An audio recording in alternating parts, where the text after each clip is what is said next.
Party ఫిరాయింపులపై మాట్లాడే నైతిక హక్కు బీఆర్ఎస్ నేతలకు లేదని మంత్రి సీతక్క అన్నారు. గతంలో పార్టీ మారిన 40 మంది ఎమ్మెల్యేలను బీఆర్ఎస్ పార్టీలో ఎలా చేర్చుకున్నారని సీతక్క ప్రశ్నించారు. ఎవరు ఏ పార్టీలో చేరినా అభివృద్ధి కోసమే అన్నారు. డిఎన్ఏల గురించి మాట్లాడే నీచ స్థాయికి కేటీఆర్ దిగజారని సీతక్క మండిపడ్డారు. అటు కాంగ్రెస్ కానీ ఇటు తెలుగుదేశం కానీ ఇటు సిపిఐ నుంచి కానీ చేర్చుకున్నప్పుడు వాళ్ళు బహుజన సభ అన్ని పార్టీల నుంచి ఎవరు సర్పంచులు ఉండదు, ఎంపీపీలు ఉండదు, జెడ్పీటీసీ ఉండదు, ఎమ్మెల్యేలు వాళ్ళు ఆ రోజు అదే చెప్పారు. ఈరోజు మా పార్టీలో కూడా అభివృద్ధి కోసం రావడం జరిగింది, కలవడం జరిగింది.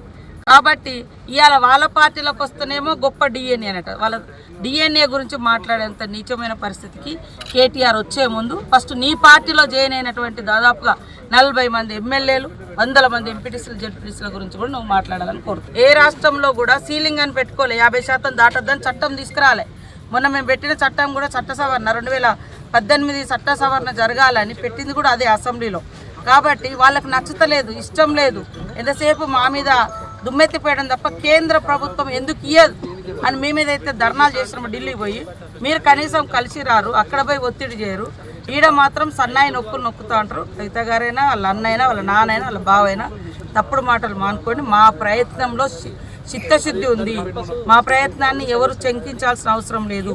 కేంద్రం మీద కూడా ఈ డిక్లరేషన్ ఏదైతే కామారెడ్డిలో జరిగిందో బీసీ డిక్లరేషన్, అదే చోట మీటింగ్ పెట్టి ఒత్తిడి పెంచేటువంటి కార్యక్రమము